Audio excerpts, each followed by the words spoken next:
The opposition themselves admit that they are far from ready to form the government. Now, this is how the PAP manipulates your mind. For those of you who are younger, you may not know that Singapore had a very strong opposition in Parliament in the form of Barisan Socialists, now defunct, of course. Now, Barisan Socialists was, by many accounts, more popular than the PAP and was led by a very capable and charismatic leader, the late Lim Chin Siong. But in February 1963, more than 100 people, many of whom were Barisan's leaders, were rounded up and detained. The arrests continued, and in 1966, another of Barisan's leader, Mr. Chia Tai Po, was arrested and imprisoned for 23 years without ever being charged of a crime. He was put under house arrest in Sentosa for another 9 years. All in, he was imprisoned for 32 years, a period longer than Nelson Mandela's. Now, deprived of its leadership, Barisan never recovered and eventually disappeared from the political landscape. Student activists and trade union leaders were likewise arrested and imprisoned.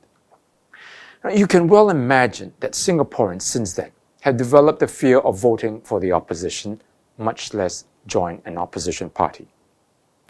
Then in 1987, there was another round of mass arrests.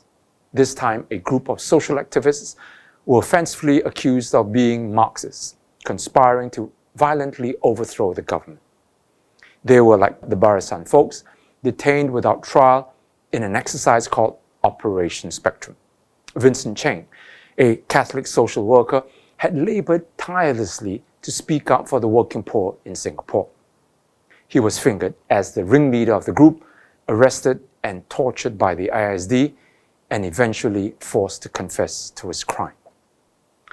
Now, along with the mass detentions, PAP ministers used defamation suits to take oppositionists and its critics to court, a practice carried out till today. Along the way, newspapers independent from government control were shut down.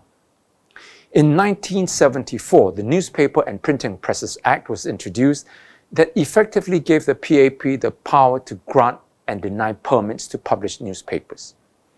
Now, this resulted in the ridiculous situation where every newspaper, every TV station, and every radio station on this island is in the hands of the PAP government.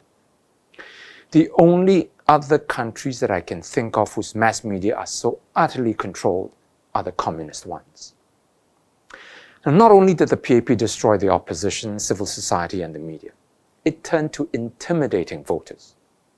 In the 1997 GE, then Prime Minister Goh Chok Tong threatened the electorate that if voters elected opposition MPs, your estate, through your own choice, will be left behind.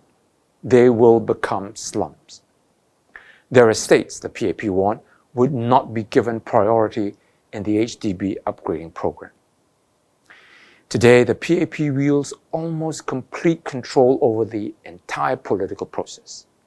From what we read to what we say, the party has been unrelenting in policing our thoughts and words, putting in more and more controls to shore up control of our minds. Hoffman is but the latest example. When you keep ramming these thoughts and practices into the heads of Singaporeans, PAP good, opposition bad, political freedom will ruin Singapore, the media must be controlled for nation building, and so on, you instill in the people the kind of fear that will keep the PAP in power, but also the kind of fear that prevents Singapore from developing into a truly mature, intelligent, and open first world nation. In fact, given the extent of control that the PAP has exerted over the past 6 decades, I am surprised that it has not been able to garner more than 60% of the vote.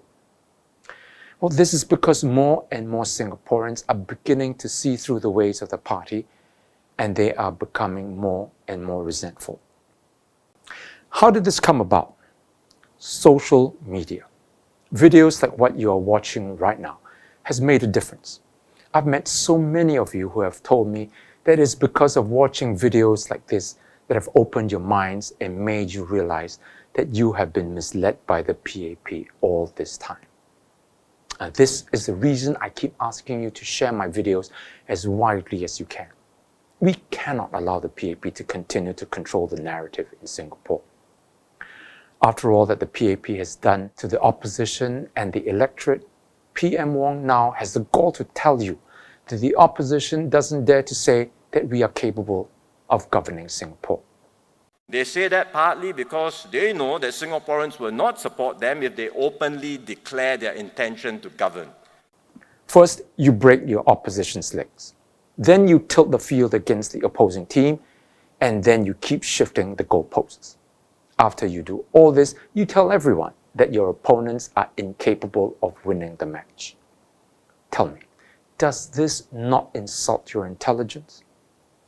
I'm trying to make sense to you, to appeal to your intelligence, my fellow Singaporeans. Don't let the PAP fool you any longer. Mr. Wong also doesn't tell you that while he and his ministers pay themselves astronomical salaries, they are far from the competent and exceptional leaders that they have painted themselves to be. I've enumerated a long list of scandals and screw-ups committed by the present PAP leaders in another video.